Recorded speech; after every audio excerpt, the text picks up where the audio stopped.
नमस्कार दोस्तों, स्वागत है आपका इस YouTube channel Sarvan GS classes में। पिछले क्लास में हम लोग वैदिक कालीन समाज को देख लिए थे और उत्तर वैदिक कालीन समाज को भी हम लोग जोड़ के उसमें देख लिए थे। आज हम लोग देखेंगे वैदिक काल में विज्ञान एवं प्रौद्योगिकी की चर्चा करेंगे। उस समय विज्ञान का क्या विकास हो पाया था, क्या प्रौद्योगिकी का विकास हो पाया था, आज हम लोग उसको देखेंगे।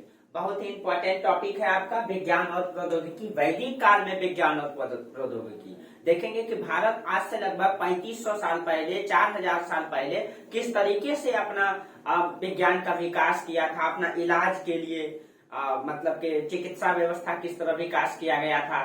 ठीक है, इन सब चीजों का चर्चा करेंगे।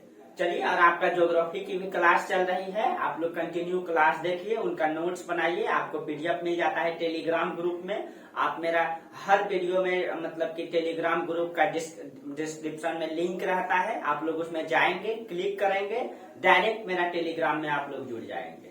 डिस्क्रिप्शन में जाइएगा, उसमें टेलीग्राम ग्रुप लिखा हुआ रहता है, उसको क्लिक कीजिएगा, डायरेक्ट आप मेरा टेलीग्राम में जुड़ जाइएगा। उसमें आपको प्रतिदिन नोट्स मिलता रहेगा। चलिए, आज हम लोग पढ़ते हैं विज्ञान और प्रौद्योगिकी कि विज्ञान और प्रौद्योगिकी का भारत में थोड़ा सा शुरुआती से चर्चा कर लेते हैं हम लोग कि जब मनुष्य की उत्पत्ति हुआ तो मनुष्य ने कब सीखा। जैसे आपको बोले थे पाषाण काल में मनुष्य ने जो है पत्थर से औजार बनाने लगा था, और जब जैसे मनुष्य पत्थर से औजार बनाने लगा, कहीं न कहीं वो औजार जो है एक प्रकार से विज्ञान की ओर जा रहा है, क्योंकि वो औजार बना रहा है, फर्नीचर यानी वो डिजाइन कला को जन्म दे रहा है, कारीगर बन रहा है। तो हम आपको बोले थे शुरुआती चरण में, सिर्फ चर्चा कर देते हैं कि जब हेमो हेबलस मानव थे, हेमो हेबलस मानव पाषाण काल से भी पहले आपको बोले थे कि ये पहला मानव थे जिसे कारीगर मानव कहते हैं, जिन्होंने क्या किया था कि पत्थर को काट करके औजार बनाना प्रारंभ किए थे, और वहीं से विज्ञान की शुरुआत होती है, शुरुआत वहीं से होती है। पाषाण काल में जो एक काल है आपका उच्च पुरा पाषाण काल, आपको बोले थे उच्च पुरा पाषाण काल में पहली बार दो चीजों का विकास दिखाई देता है। यहाँ का चर्चा कर देते हैं कि जो उच्च पुरा पाषाण काल है, उच्च पुरा पाषाण काल, उच्च पुरा पाषाण काल में दो चीजें के विकास दिखाई देता है, आपको पढ़ा भी चुके हैं।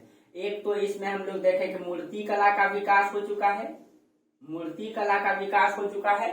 दूसरा इसमें चित्रकला का भी प्रमाण दिखाई देता है, चित्रकला का, ठीक है, चित्रकला का प्रमाण दिखाई देता है।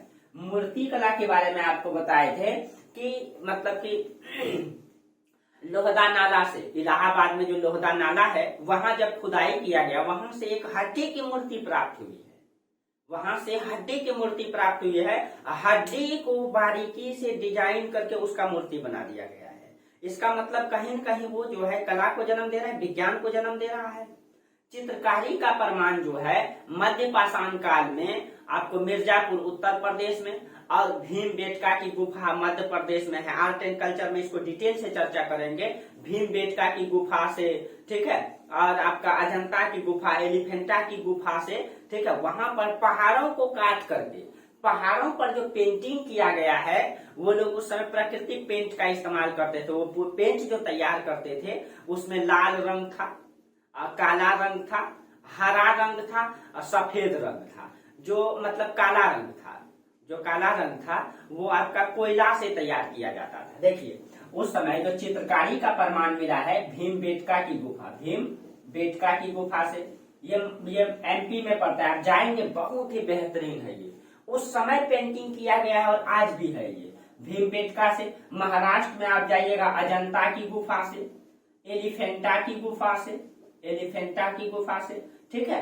ये इन सब में चित्रकारी का प्रमाण दिखाई देता है। पाषाण काल में मनुष्य चित्रकारी करते थे। आज से लगभग 7000-8000 साल पहले, 7000 साल पुराना भीमबेटका से प्रमाण मिला है चित्रकारी का। और वो पेंटिंग जो किया गया है उसमें लाल रंग है, लाल रंग का प्रयोग किया गया है, हरा रंग का प्रयोग किया गया है, सफेद रंग का प्रयोग किया गया है, ठीक है, और काला रंग का प्रयोग किया गया है।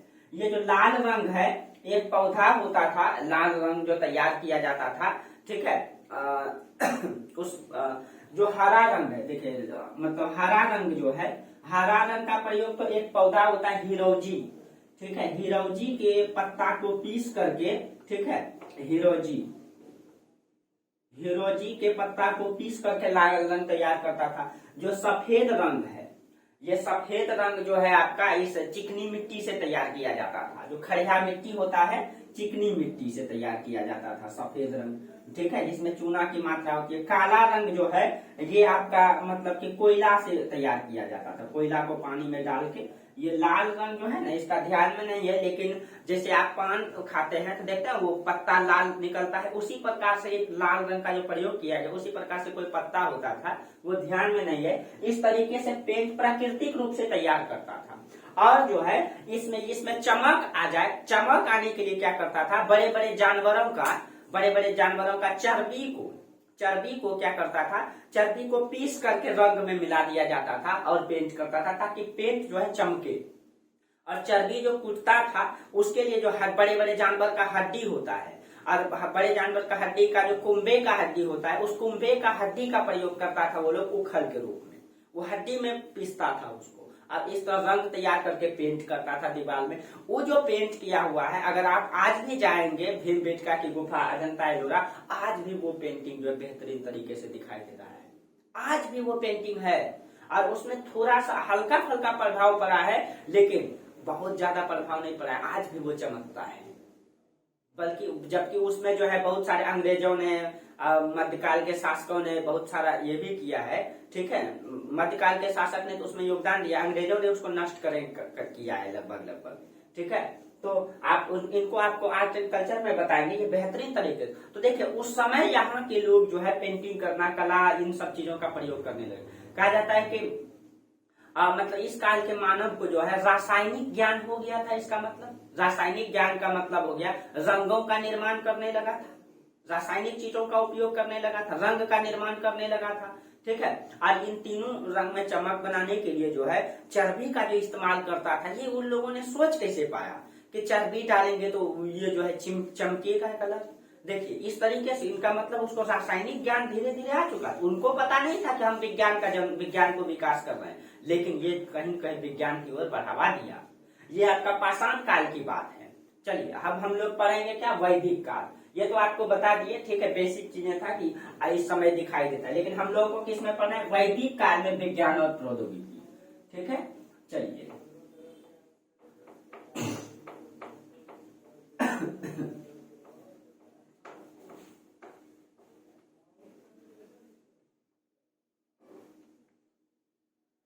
देखिए वैदिक काल में विज्ञान और प्रौद्योगिकी। तो वैदिक काल में हम लोग विज्ञान और तकनीक को देखते हैं, ठीक है, वैदिक काल में, ठीक है, विज्ञान को पहले देखते हैं।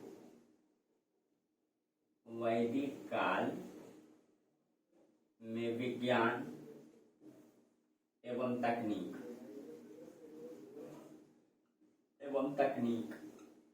देखिए वैदिक काल में विज्ञान और तकनीक का क्या विकास हो पाया था, इन सब देखिए।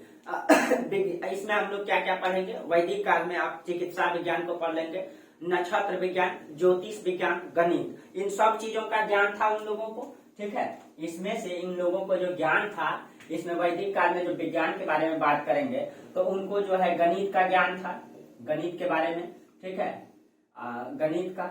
उसके बाद आपका नक्षत्र विज्ञान के बारे में, नक्षत्र के बारे में,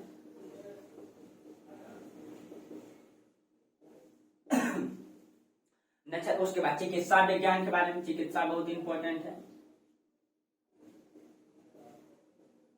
चिकित्सा विज्ञान के बारे में, इन सब चीजों के बारे में। और एक आपका गणित हो गया, चिकित्सा हो गया, नक्षत्र हो गया, ज्योतिष विज्ञान के बारे में पता ही था, ज्योतिष तंत्र मंत्र के बारे में, ज्योतिष विज्ञान के बारे में पता था। ये वैदिक काल में इन सब चीजों को हम लोग चर्चा करते हैं, नक्षत्र विज्ञान, चिकित्सा विज्ञान, ठीक है। अब देखिए जो चिकित्सा विज्ञान है, अगर हम चिकित्सा विज्ञान को देखेंगे, यानी कि चिकित्सा मतलब कि डॉक्टर, इलाज कैसे होता था, इलाज कौन कौन प्रक्रिया से होता था। आज हम लोग देखते हैं इलाज का कई सारा आयुर्वेद चलता है, बहुत सारा चीड़ फाड़ से चलता है। तो उस समय भी जो है चिकित्सा विज्ञान के लिए शल्य क्रिया होता था, उसके बाद आयुर्वेद पत्ती होता था, और चिकित्सा तंत्र का पत्ती भी होता था। तो जो चिकित्सा होता था, पहले हम लोग इसी को समझेंगे, इंपॉर्टेंट। ये 3 विधि से किया जाता था। एक तो आपका चिकित्सा जो है शल्य क्रिया के द्वारा, शल्य क्रिया आप लोग समझ रहे हैं, जिसको हम लोग सर्जरी कहते हैं, ऑपरेशन जिसको कहते हैं, चीड़-फाड़ जिसको कहते हैं। एक तो शल्य क्रिया, एक तो आयुर्वेद पद्धति, आयुर्वेद पद्धति से होता था, ठीक है। और दूसरा जो है आपका चिकित्सा तंत्र मंत्र के द्वारा भी इलाज होता था, जो आज भी हमारे समाज में विद्वान है, ठीक है, विद्यमान है। तंत्र मंत्र के द्वारा भी मतलब कि होता था, और आज भी हमारे समाज में ये मान्यता है। बहुत सारे चीजों को आप लोग ये जानते ही हैं कि तंत्र मंत्र की भी होता है, ठीक है। अब देखिए, शल्य क्रिया के माध्यम से वैदिक काल में ही नहीं, वैदिक काल से पहले भी इसका प्रमाण दिखाई देता है। शल्य क्रिया मतलब होगा ऑपरेशन का। अब देखिए, इसके बारे में मतलब सिंधु घाटी सभ्यता से भी इसका प्रमाण मिला है। सिंधु घाटी सभ्यता में एक मतलब कि स्थान में जो है दिखाई देता है कि यहाँ एक बच्चा का जो खोपड़ी मिला है, ठीक है, कालीबंगा से, सिंधु घाटी सभ्यता के कालीबंगा स्थान से बच्चे की खोपड़ी जो मिला है, उस खोपड़ी में 6 हॉल बना हुआ है, 6 हॉल बना हुआ है खोपड़ी में, ठीक है। और जिसको मतलब ये दिखाता है कि कहीं न कहीं वो जो है कि जिसको जो है इतिहासकारों ने माना कि ये खोपड़ी जो है शल्य क्रिया का रिसर्च किया गया है इसमें। उस खोपड़ी में जो हॉल बना हुआ है इसका, उसमें उस हॉल से जो है रिसर्च किया गया है उस मतलब कि चिकित्सा पद्धति का। इतिहासकारों का मानना है कि इस हॉल से ये जो बना हुआ है उससे रिसर्च करके कुछ सीखा गया है जो मिला है। तो इसका मतलब सिंधु घाटी सभ्यता में भी शल्य क्रिया का प्रमाण दिखाई देता है, और वैदिक काल में भी इसका प्रमाण दिखाई देता है। वैदिक काल में ऋग्वेद में शल्य क्रिया का जो सबसे बड़ा प्रमाण दिखाई देता है, एक चिकित्सक का नाम आता है वैदिक काल में, अश्विन कुमार। अश्विन कुमार के बारे में कहा जाता है सबसे बड़ा प्रमाण है, अश्विन कुमार के द्वारा मिला है। ये जो है ऋग्वैदिक काल के सबसे पहले चिकित्सक माने जाते हैं।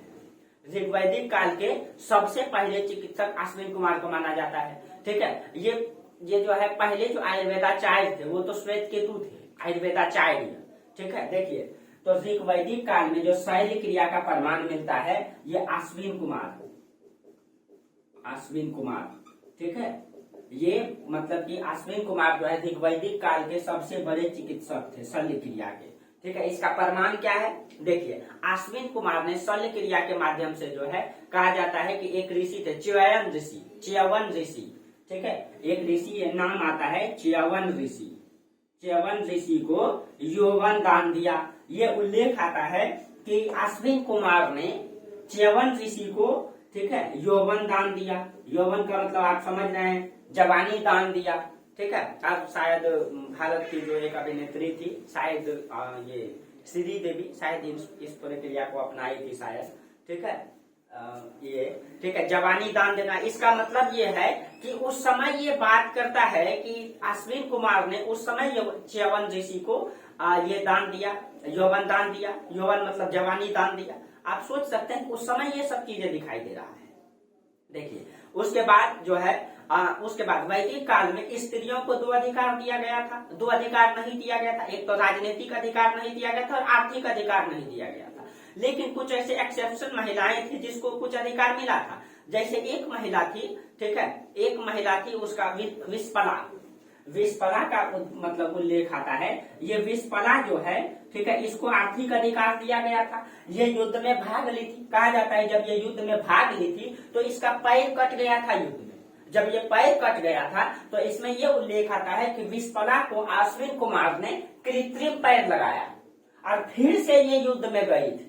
कृत्रिम पैर लगाने के बाद फिर से ये जो है, कृत्रिम मतलब मानव निर्मित पैर लगाने के बाद फिर से ये जो है युद्ध में भाग ली थी। अब सोचिए, और इसको भी, इसका भी जो पैर लगाया ये अश्विन कुमार ही लगाया था, विस्पला का, ठीक है। अब देखिए, ऋग्वेद में औषधि युक्त मतलब यह एक जो उल्लेख आता है कि घोषा एक विद्वान महिला थी। घोषा को कुष्ठ रोग हो गया था। आपको पता है कि ऋग्वैदिक काल के अपाला, घोषा, विश्वरा, भद्रकक्षा, ये सब विद्वान महिलाएं हुआ करती थी, जिन्होंने ऋग्वेद के 8वें मंडल का जो मंत्र का निर्माण किया है उसमें इन सब महिलाओं का नाम आता है, जो विद्वान महिला थी उस समय की। उसमें से कहा जाता है कि कुष्ठ रोग हो गया था घोषा को। घोषा एक बहुत विद्वान महिला थी, आपको बता चुके हैं, ठीक है। घोषा जो है ये विद्वान महिला थी। कहा जाता है इनको कुष्ठ रोग हो गया था। इनको जो है कुष्ठ रोग आप लोग समझते हैं, जो चमड़े से संबंधित रोग होता है, शरीर में हो जाता है, ठीक है, त्वचा से संबंधित होता है, ठीक है। तो कुष्ठ रोग जब हो गया था तो और इसका जो है इलाज अश्विन कुमार के द्वारा किया गया। अब देखिए, ये जो अश्विन कुमार है इसका मतलब उस समय के बहुत बड़े चिकित्सक हैं ऋग्वैदिक काल के, ठीक है। च्यवन ऋषि को यौवन दान दिया। विस्पला का जो है कि कृत्रिम पैर लगाया इसको, ठीक है, कृत्रिम पैर लगा दिया। अब देखिए घोषा का जो है कुष्ठ रोग हुआ, इनका इलाज कर दिया, इन सब चीजों का प्रमाण दिखाई देता है। अश्विन कुमार जब शल्य क्रिया करते थे, कहा जाता है जब ऑपरेशन करते थे, मान लीजिए कि पैर का ऑपरेशन करना है, कट गया है, ऑपरेशन करके कृत्रिम पैर लगाना है, तो जब ऑपरेशन करते थे तो ब्लड को रोकने के लिए, ब्लड सर्कुलेशन सिस्टम को रोकने के लिए वो जो है मतलब कपड़े में गरम बालू से जो है मतलब कि गरम बालू करके कपड़ा में डाल के और वो गरम बालू का कपड़ा को जो है उसमें ढक दिया जाता था। इस प्रक्रिया से वो जो है ब्लड सर्कुलेशन सिस्टम को रोकता था कि ब्लड न जाए ऑपरेशन करते वक्त। ठीक है, इस प्रकार से ये उल्लेख आया है। इस तरीके से वो चिकित्सा यानी कि शल्य क्रिया करता था, ऑपरेशन करता था। ठीक है, अब देखिए ऋग्वैदिक काल में आयुर्वेदिक चिकित्सा का प्रमाण नहीं मिलता है। जो आयुर्वेद है, आप लोग जानते हैं कि वर्तमान में आयुर्वेद जो है अच्छी तरीके से चलता है, आयुर्वेद का प्रमाण नहीं मिलता है। लेकिन उत्तर वैदिक काल में आयुर्वेद का प्रमाण अच्छी से दिखाई देता है। जो आयुर्वेद, देखिए आपको शल्य क्रिया के बारे में बताए, ठीक है, ऋग्वैदिक काल में आयुर्वेद का प्रमाण नहीं दिखाई देता है। उत्तर वैदिक काल में आयुर्वेद का प्रमाण दिखाई देता है। उत्तर वैदिक काल में इसलिए जो है इसको जो है भेषज वेद भी कहा जाता है। ठीक है, इसमें जो है इसका जो अथर्ववेद है, अथर्ववेद में जो है ये मतलब कि आयुर्वेद का प्रमाण मिलता है। इसका जो है अथर्ववेद, तो आपको पता है कि अथर्ववेद जो है उत्तर वैदिक काल का है, उत्तर वैदिक काल का है। इसमें जो है आयुर्वेद का प्रमाण मिलता है, इसीलिए इसको भेषज वेद भी कहा जाता है, भेषज वेद। ठीक है, इसको भेषज वेद भी कहा जाता है। अब देखिए कहा जाता है कि इसमें जो हिमालयी क्षेत्र का जो जड़ी बूटी था, आप लोग आयुर्वेद पत्ती समझ रहे होंगे, जड़ी बूटियों से दवाई तैयार किया जाता है। ऋग्वैदिक काल में इसका प्रमाण नहीं मिलता है, उत्तर वैदिक काल में आयुर्वेद का प्रमाण मिलता है। उत्तर वैदिक काल में आपको पता है बहुत सारा उल्लेख आया है। पहाड़ी का जो मुजवंत चोटी है, हिमालय पर्वत में मुजवंत चोटी है, वहां पे उस समय देवताओं ने सोमरस तैयार करते थे। सोमरस एक पौधा होता था, उससे रस बना करके वो लोग सोमरस तैयार करते थे, सारे देवता उनको पीते थे। ठीक है, वहां हिमालय पर्वत में बहुत सारे जड़ी बूटी पाया जाता था और इन सब ऋषि मुनियों को उस समय पता था, वहां हिमालय के जड़ी बूटियों से जो है, ठीक है, उनका जो है कि ये औषधि तैयार किया जाता था और उससे अच्छा इलाज चलता था। ठीक है, हिमालयी क्षेत्र से जड़ी बूटी तैयार करके उसका अच्छा इलाज चलता था। कहा जाता है कि एक उल्लेख आता है मतलब अथर्ववेद में उल्लेख आता है कि कृमि से रोग उत्पन्न मतलब कि होने का उल्लेख मिलता है। आपको पता है इसमें जो है ये मतलब ये अथर्ववेद में उल्लेख आता है कि कृमि से, आपको पता है कि कृमि जो पेट में कीड़ा हो जाता है, बच्चों में अधिक होता है, बड़ा होने में बहुत कम होता है। ठीक है, इसीलिए हर एक बच्चों को ये चीजें का आपको ध्यान रखना चाहिए कि हर एक 6 महीना में आप कृमि का दवाई एक बार दीजिए। ठीक है, नहीं तो क्या होता है, अगर इसके कृमि जो है अगर पेट में बढ़ जाता है तो बच्चा का मानसिक विकास, शारीरिक विकास को रोक देता है, बच्चा कमजोर हो जाता है, उसका विकास सही से नहीं हो पाता है, क्योंकि आप जितना भोजन उनको खिलाते हैं वो कृमि उसका शोषण कर लेता है। ठीक है, इसीलिए आप ध्यान में रखेंगे इनको। ठीक है, अपने भाई बहन जो भी रहे, बेटा बेटी जिनका भी रहे, आप अपने जो भी मेरा क्लास देख रहे हैं, ठीक है, इन सब चीजों का ध्यान रखेंगे। इनसे बढ़ने से जो है कि कई सारे रोग भी उत्पन्न हो जाते हैं। ठीक है, और इनकी संख्या बहुत ज्यादा हो जाती है अगर आप इसको लंबे बच्चों में ये ज्यादा होता है। ठीक है, बच्चे चीनी ज्यादा खाते हैं, मीठा ज्यादा खाते हैं, चॉकलेट, ये सब इन कारण से होता है। ठीक है, चलिए, तो ये आपका अथर्ववेद का उल्लेख इसमें आता है।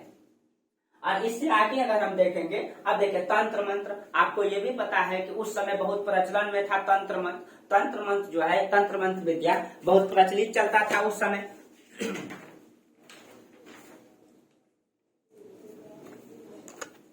अब देखिए अथर्ववेद में कहा गया है, अथर्ववेद में कहा गया है विषयस विषम मेदकरम, विशस मेदकरम, इसका मतलब क्या हो गया। अब देखिए अथर्ववेद में हम यहाँ पे बता रहे हैं, अथर्ववेद इधर लिख देते हैं, अथर्ववेद, अथर्ववेद में कहा गया है कि विषयस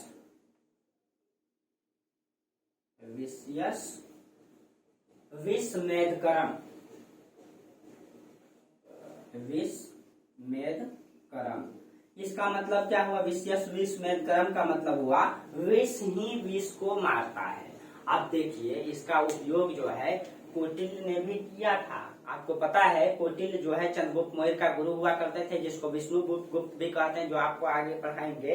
इसका उपयोग जो है इसके बारे में कौटिल्य ने बखूबी अपने अर्थशास्त्र में बहुत अच्छी तरीके से किया है। और आपको भी ये भी पता है कि कौटिल्य जो है जब चंद्रगुप्त मौर्य का प्रधानमंत्री हुआ करता था तो हमेशा वो राजा का विशेष मतलब कि रक्षकों का उपयोग करता था। इसके लिए वो जो है चंद्रगुप्त मौर्य को बचाने के लिए विषतंत्र का निर्माण किया था। विषतंत्र का मतलब क्या हो गया, चंद्रगुप्त मौर्य को प्रतिदिन कौटिल्य जो है छोटा मतलब हल्का हल्का जहर मिला करके विष मिला करके खाना में देता था, ताकि कोई भी मतलब कि व्यक्ति इस राजा को जो है जहर से न मार पाए, क्योंकि धीरे धीरे हल्का हल्का जहर खाते खाते वो जो है कि अपने आप को एब्जॉर्ब कर लेता था।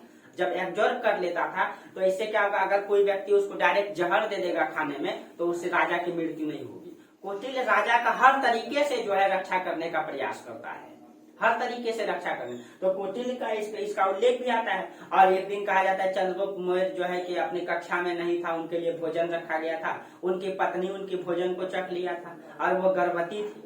जब वो गर्भवती थी और वो भोजन को चख ली तो उनका शरीर में पूरा जहर फैल गया। लेकिन कहा जाता है कि वो जब मतलब कौटिल्य मतलब कि वो चिकित्सक भी थे और शास्त्री थे बहुत बड़े, तो उन्होंने अपने चिकित्सालय में उनको लेकर के गया, उसका शल्य क्रिया किया। शल्य क्रिया के द्वारा कहा जाता है कि उनका शरीर में जो है, उनकी पत्नी का शरीर में पूरा विष फैल गया था, लेकिन जो उनके गर्भ में बच्चा था उन पर जो है जहर का प्रभाव कम पड़ा था, हल्का हल्का प्रभाव पड़ा था।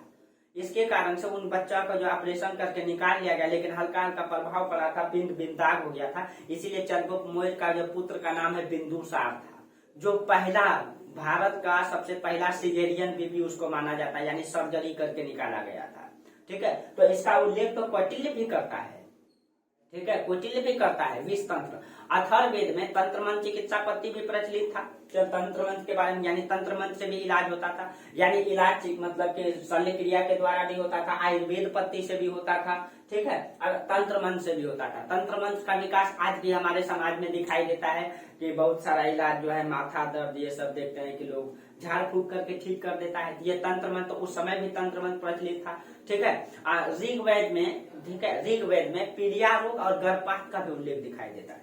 अब आप सोचिए, देखिए ऋग्वैदिक समाज तो अच्छा था, ऋग्वैदिक समाज, ठीक है, ऋग्वैदिक समाज तो अच्छा था। ऋग्वेद में पीलिया रोग का उल्लेख आता है, पीलिया रोग का उल्लेख आता है, और आपका अब गर्भपात का उल्लेख आता है, गर्भपात का उल्लेख आता है। अब पीलिया रोग तो आप लोग समझ ही रहे हैं, गर्भपात भी आप लोग समझ ही रहे हैं। तो ऋग्वैदिक कालीन जब समाज अच्छा था तो महिलाओं का गर्भपात क्यों कराया जाता होगा, क्यों कराया जाता होगा? बच्ची को जन्म को हतोत्साहित करने के लिए, बच्ची को जन्म को भी ऋग्वैदिक काल में हतोत्साहित भी नहीं किया गया, या फिर बच्चे का जन्म को मतलब लड़का या लड़की का जन्म को क्यों किया गया, इसका प्रमाण तो नहीं मिलता, लेकिन गर्भपात का उल्लेख आता है। पीलिया रोग आप लोग समझ ही रहे हैं, ठीक है, जो आंख सब ये पीला पीला हो जाता है, ठीक है, इससे, ठीक है, ये इसका भी उल्लेख आता है। ठीक है, और इसका इलाज का भी उल्लेख आता है। अब देखिए इसका संबंध अगर हम गणित से जोड़ करके देखें, गणित का किस तरीके से विकास था, थोड़ा सा हम गणित के बारे में चर्चा कर लेते हैं। ठीक है, देखिए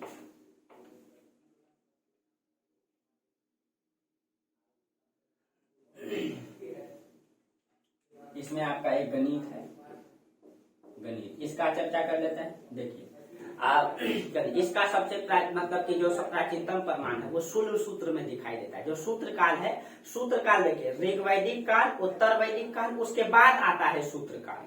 ठीक है, तो सूत्र काल में जो है इसका गणित का प्रमाण अच्छा से दिखाई देता है, उसमें भी शुल्ब सूत्र में, उसमें भी शुल्ब सूत्र में दिखाई देता है। ठीक है, ये सब कॉन्सेप्ट है, आगे धीरे धीरे पढ़ते रहिएगा, जानते रहिएगा। ठीक है, देखिए शुल्ब सूत्र में गणित का सबसे प्राचीनतम प्रमाण दिखाई देता है। ठीक है, यजुर्वेद में गणित का कुछ अंश दिखाई देता है, यजुर्वेद में, उत्तर वैदिक का, ये शुल्ब सूत्र जो है उत्तर वैदिक काल के बाद का है। ठीक है, लेकिन यजुर्वेद में, यजुर्वेद इसमें जो है गणित का कुछ अंश दिखाई देता है। क्या अंश दिखाई देता है आपको पता है? यजु मतलब क्या होता है? यज्ञ। ठीक है, यज्ञ, यानी कि यजुर्वेद में यज्ञ के सभी अनुष्ठानों का चर्चा किया गया है। यज्ञ कैसे होता है, इन सब का उल्लेख यजुर्वेद में दिखाई देता है। यज्ञ के सारे अनुष्ठानों के बारे में यजुर्वेद में चर्चा हुआ है। अब देखिए जो यज्ञ होता था, यजुर्वेद का मतलब है जिसमें यज्ञ के बारे में विधि नियम उसके बारे में बताया गया है। ठीक है। इसमें जो यज्ञ होता था, यज्ञ का जो निर्माण किया जाता था वो तो या तो आयताकार या वर्गाकार या त्रिकोण होता था, यज्ञ का जो निर्माण करता था। और आपको पता है ये आयत या वर्ग हो गया जो भी, या त्रिभुज होता होगा, ठीक है, ये किससे संबंधित है? ये कहीं कहीं गणित से संबंधित है, गणित से संबंधित है। लेकिन यहाँ के लोगों को ये पता नहीं था कि ये गणित से संबंधित है। बाद में सूत्र काल में इसको बताया गया कि नहीं ये गणित से संबंधित है। लेकिन कहीं कहीं आयत वर्ग जो है, त्रिभुज जो है, ये किससे संबंधित है? गणित से है। तो गणित का कुछ अंश जो है यहाँ दिखाई देता है, गणित का कुछ अंश यहाँ दिखाई देता है। अब देखिए अंक गणित में जो है कुछ शब्द आया है यहाँ पे, अंक गणित में औधा शब्द का उल्लेख आया है। एक और शब्द आया है त्रिपद शब्द का उल्लेख आया है। अंक गणित के लिए कुछ शब्द आया है औधा, औधा। एक शब्द आया है त्रिपद, त्रिपद। औधा का मतलब हो गया आधा, 1/2, 1/2 आया है औधा के लिए, ठीक है। त्रिपद मतलब 3/4, 3/4 त्रिपद शब्द आया है इसके लिए, ठीक है। औधा शब्द आया है इसके लिए। ये सब कुछ शब्द दिखाई देता है गणित का, ठीक है। ये सब गणित का कुछ शब्द दिखाई देता है यहाँ पे, ठीक है। अब देखिए एक शब्द आया है यजुर्वेद में, एक शब्द आया है आयुत, आयुत, और एक शब्द आया है निपुत। देखिए एक शब्द आया है आयुत, आयुत शब्द आया है 10,000 के लिए, 10,000 के लिए। और निपुत शब्द आया है 1,00,000 के लिए, निपुत, निपुत शब्द आया है 1,00,000 के लिए, ठीक है। ये सब कुछ गणित का वर्ग दिखाई देता है वहां पे, ठीक है। यानी कि कहीं कहीं जो है गणित का विकास हो चुका होगा न। शिक्षा पद्धति में गणित को जो पढ़ाया जाता होगा बहुत ज्यादा नहीं होगा आज के तरह, लेकिन कहीं कहीं गणित की शुरुआत हो गया था, ठीक है। लेकिन वैदिक काल में गणित प्रचलन में नहीं था, वैदिक काल में नहीं, उत्तर वैदिक काल में गणित का कुछ कुछ अंश जो है आने लगा था, उत्तर वैदिक काल में, ठीक है। अब देखिए सूत्र काल में गणित का प्रचलन जो आया, सूत्र काल में यजुर्वेद में जो है पूरा तरीके से आया। देखिए सबसे पहले आपका ऋग्वैदिक काल, उसके बाद मतलब उत्तर वैदिक, उसके बाद सूत्र काल, ठीक है। तो पहले जो है आपका वैदिक काल, जो वैदिक काल को 2 भागों में बांटे हैं। वैदिक काल के बाद आपका उत्तर वैदिक काल, उत्तर वैदिक काल, और इसके बाद जो है सूत्र काल आता है, जो बहुत सारे सूत्र साहित्य लिखे गए हैं, सूत्र काल आता है। तो देखिए उत्तर वैदिक काल में भी बहुत अच्छा प्रचलन में नहीं था गणित, कुछ अंश दिखाई देता है। ऋग्वैदिक काल में तो था ही नहीं, ठीक है। सूत्र काल में गणित का कुछ प्रचलन शुरुआत हुआ था, ठीक है, प्रचलन शुरुआत हुआ था। अब देखिए यजुर्वेद में नक्षत्र का उल्लेख आता है। अब देखिए नक्षत्र का ज्ञान अगर आप मेरा ज्योग्राफी की क्लास कर रहे होंगे तो अभी उसमें बताने वाले हैं हम, ठीक है। जो नक्षत्र का उल्लेख आता है, इसमें 2 शब्द का उल्लेख किया गया है ब्राह्मण ग्रंथ में। आपको पता है कि ऋग्वेद का ब्राह्मण ग्रंथ होता है, सभी वेदों का ब्राह्मण ग्रंथ है, ठीक है। अब देखिए उसमें दो ब्राह्मण ग्रंथ है यजुर्वेद का, यजुर्वेद का 2 ब्राह्मण ग्रंथ है। यजुर्वेद का जो है इसका 2 ब्राह्मण ग्रंथ है, एक शतपथ ब्राह्मण ग्रंथ, ठीक है, और एक तैत्तिरीय ब्राह्मण ग्रंथ। शतपथ हाँ, और एक तैत्तिरीय ब्राह्मण ग्रंथ। ये 2 ब्राह्मण ग्रंथ है।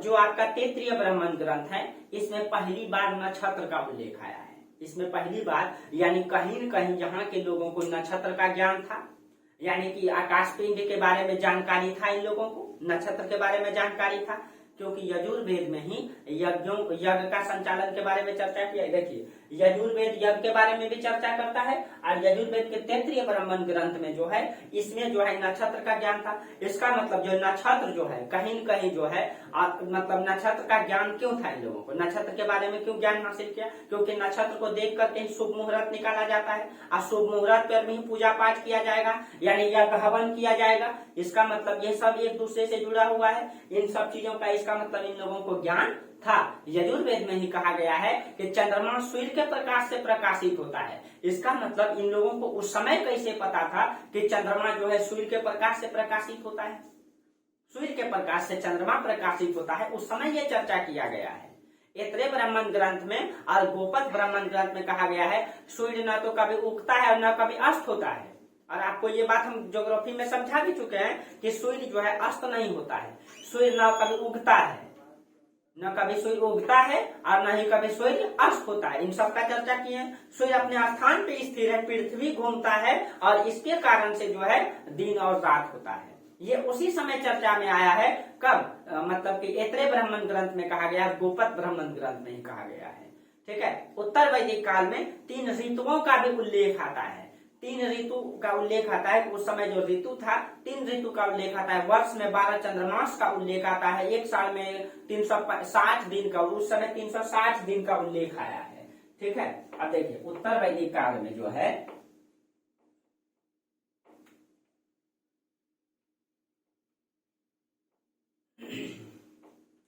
देखिए उत्तर वैदिक काल में ही 3 ऋतु का प्रमाण आता है। उत्तर वैदिक काल में 3 ऋतुओं का उल्लेख आया है। 3 ऋतु और 3 ऋतु, उसके बाद 12 चंद्रमास का उल्लेख आया है। चंद्रमास यानी एक साल में ये 3 ऋतु एक वर्ष में। ठीक है। एक वर्ष में 3 ऋतु, 12 चंद्रमास और एक साल में 360 दिन, ये उल्लेख आया है। इन सब चीजों का ज्ञान था। चंद्रमा यानी कि ये 360 दिन का वो लोग उल्लेख किया है। हो सकता है कि उस समय 360 दिन का साल होता होगा, वो लोग निर्धारित किया होगा चंद्रमास के अनुसार। ठीक है। तो ये उल्लेख आता है उसमें कहीं कहीं सब चीजों का। ऋग्वैदिक काल में इसका मतलब कैलेंडर का प्रमाण दिखाई देता है। सबसे पहले ऋग्वैदिक काल में ही कैलेंडर का प्रमाण दिखाई देता है, क्योंकि वो लोग जो तिथि निर्धारित करता है वो चंद्रमा को देख करके, जो उस समय जो होता था, जो ध्रुव तारा है, जो सप्तऋषि तारा है, उसको देख करके वो लोग दिशा का ज्ञान का पता लगाता था। क्योंकि ध्रुव तारा हमेशा ध्रुव में दिखाई देता है, यानी कि ध्रुव की ओर दिखाई दे रहा है तो सामने साइड उत्तर मानता था, पीछे साइड दक्षिण, और बाया साइड हमेशा मतलब कि पश्चिम होता है, दाहिना साइड पूरब होता है। ये जैसे आप अगर हम इधर घूर गए, मेरा सामने उत्तर, मेरा दाहिना साइड हमेशा पूरब और बाया साइड पश्चिम, और पीछे मेरा हमेशा क्या रहेगा? दक्षिण रहेगा। इस तरीके से यानी कि वो लोग जो है दिशा का पता करता था उस समय कोई चीजें था नहीं। ठीक है। उस समय दिशा का पता इस तरीके से करता था और यात्रा करता था। लंबी यात्रा वो लोग जो करता था इसी तरीके से करता था। ठीक है। छांदोग्य उपनिषद में शिक्षा विषय का उल्लेख आता है। छांदोग्य उपनिषद में, उपनिषदों की संख्या के बारे में बता दिए हैं आप लोगों को। छांदोग्य उपनिषद, ठीक है। छांदोग्य उपनिषद में इसमें जो है मतलब विषय का उल्लेख आया है। जो शिक्षा दिया जाता था उसका विषय का उल्लेख आया है। उसमें गणित का उल्लेख आया है, गणित का उल्लेख आया है, और गणित के साथ ज्योतिष शास्त्र का जो शिक्षा दिया जाता था, ज्योतिष का, और उसके बाद पंचवेद का उल्लेख आया है। ठीक है। ज्योतिष शिक्षा दिया जाता था, ज्योतिष शिक्षा, और पंचवेद।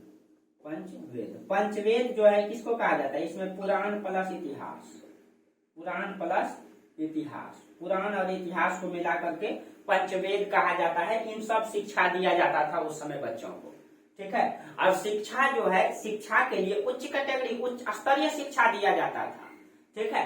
उच्च स्तरीय शिक्षा इसलिए कि शिक्षा का जो आरंभ होता है, पहले ऋग्वैदिक काल में जो हमारा समाज था, शिक्षा देखिए, शिक्षा के लिए ये जो शिक्षा दिया जाता था ये गुरुकुल में दिया जाता था। ये शिक्षा गुरुकुल में दिया जाता था, और गुरुकुल में जो गुरु होते थे, गुरु जो होते थे, ये शिक्षा के लिए धन संपत्ति नहीं देते थे, पैसे की डिमांड नहीं करते थे जैसे आज होता है। ठीक है। उस समय जो शिक्षा दिया जाता था, शिक्षा का जो आरंभ, मान लीजिए यहाँ से बच्चा पढ़ने जाएंगे गुरुकुल पर, शिक्षा, इस बच्चा का जो शिक्षा आरंभ होता था ये उपनयन संस्कार से होता था, उपनयन संस्कार से होता था।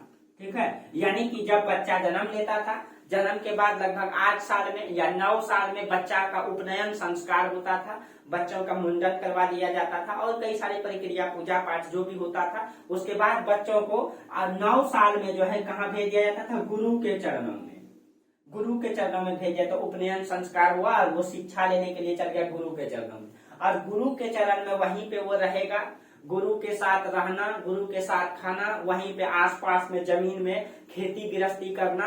यानी कि बच्चों को खेती के साथ साथ यानी प्रायोगिक शिक्षा दिया जाता था, खेती करने सिखाया जाता था। आम का पेड़ वृक्ष लगा हुआ है, सब बच्चा आपस में मिल करके कोई आम का सेवा कर रहे हैं, कोई फूल में पौधा, कोई पानी पटा रहे हैं। ठीक है। इन तरीके से, और उसी पैसे से, जो कृषि से पैसा आता था, जो आम से पैसा आता, उसी पैसे से गुरुकुल चलता था। और जो बच्चे के पिता होते थे उसमें जब बच्चा निकलने लगता था वहां से, और जो बच्चा कब निकलता था? जो शिक्षा समाप्त होता है, जो शिक्षा समाप्त होता है समावर्तन संस्कार, यानी कि बच्चा जब यहाँ कब तक रहेगा, 9 साल हुआ, यहाँ स्कूल आ गया, जब वो मतलब स्नातक कर लेगा, अभी वर्तमान में ग्रेजुएशन जिसको कहते हैं, ठीक है, स्नातक कर लेगा, तब वो बच्चा यहाँ से आएगा।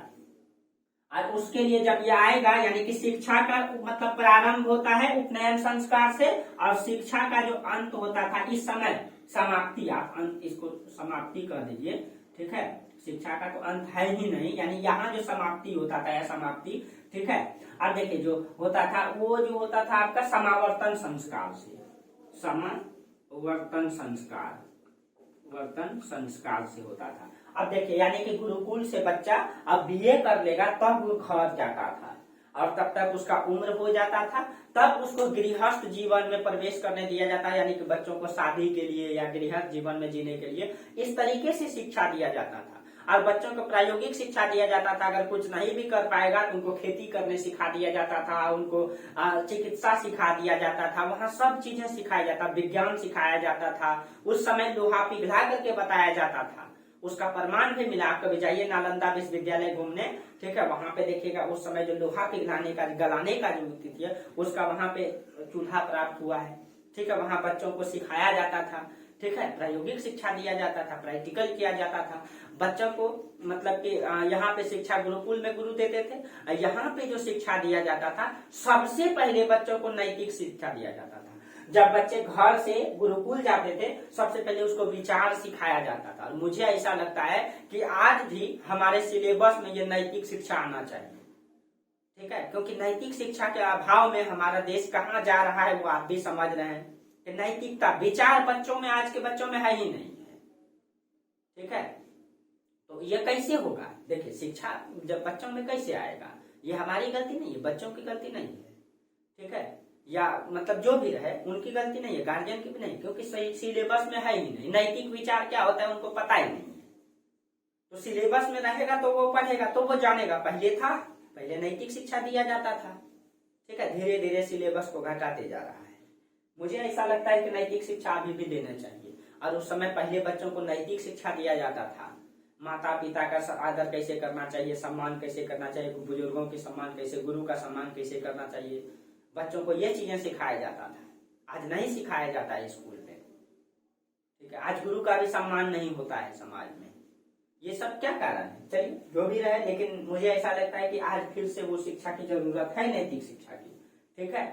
चलिए, तो नैतिक शिक्षा सबसे पहले दिया जाता था, और इसी में स्नातक जब उसका कंप्लीट होता था बच्चों का तो दीक्षांत समारोह होता था। आज भी पोस्ट ग्रेजुएशन के बाद दीक्षांत समारोह होता है, ठीक है, उस समय भी दीक्षांत समारोह होता था, फिर बच्चा को धूमधाम से निकाला जाता था, और जब वो बच्चे निकलता था गुरु के शरण से बहुत धूमधाम से होता था, ठीक है। कुछ पिक्चरों में इसको दिखाया भी गया है, ठीक है, शायद उंगली माल डाकू पिक्चर में भी दिखाया गया, बहुत सारे पिक्चरों में दिखाया गया है, ठीक है। उंगली माल डाकू पिक्चर में इसमें अच्छा से भी दिखाया गया है इसके बारे में, ठीक है, गुरुकुल कैसे चलता था पहले, उंगली माल डाकू कैसे बना था डाकू, ठीक है, इनके बारे में गौतम बुद्ध उसको कैसे सुधारे थे उसके बारे में उसमें दिखाया गया है, ठीक है, इसके बारे में, ठीक है। अब देखिए, तो नैतिक शिक्षा भी दिया जाता था, ठीक है, इसी में स्नातक दीक्षांत। अब देखिए मुंडोक उपनिषद में जो है शिक्षा के 2 प्रकार बताए गए हैं, ठीक है। अब देखिए मुंडकोपनिषद में जो है, मुंडकोपनिषद, इसमें जो है शिक्षा के 2 प्रकार बताए गए, एक परा शिक्षा और एक जो है अपरा शिक्षा, ठीक है, परा और अपरा। अब देखिए परा शिक्षा और अपरा शिक्षा ये क्या है, इसको जो है इसको जो समझाया गया है परा शिक्षा और अपरा शिक्षा से, ये जो आपका शंकराचार्य का जो अद्वैतवाद है उसमें इसको अच्छा से सिखाया गया है। अद्वैतवाद का मतलब क्या होता है, इसको जो समझाया गया है शंकराचार्य का अद्वैतवाद। अद्वैतवाद का मतलब दूसरा कोई नहीं है इस ब्रह्मांड में। ये अद्वैतवाद के बारे में ये कहते हैं कि शंकराचार्य अद्वैतवाद में कहा गया कि ब्रह्म ही सत्य है, बाकी सब मिथ्या है। यानी कि आप ये जितने चीजें देखते हैं, ये घर मकान नदी तालाब, ये जितना भी दिखाई देता है ये सब मिथ्या है, ये सब झूठ है। सत्य क्या है, सिर्फ सत्य ब्रह्म ही सत्य है। इसके लिए उन्होंने एक थ्योरी दिया है कि ब्रह्म सत्यम जगत मिथ्या ब्रह्मो जीवो निपर, यानी ब्रह्म ही सत्य है, बाकी सब मिथ्या है। ये जितना दिखाई देता है वो सब मिथ्या है। तब उनसे जब सवाल किया गया शंकराचार्य से, जब रामानुजाचार्य ने सवाल पूछा कि जब ये मतलब ये सब मिथ्या है, ये सब झूठ है, तो फिर हमको ये निद्रा से आंखों से दिखाई कैसे देता है, आत्मा में महसूस कैसे होता है, तब उन्होंने उदाहरण दिया।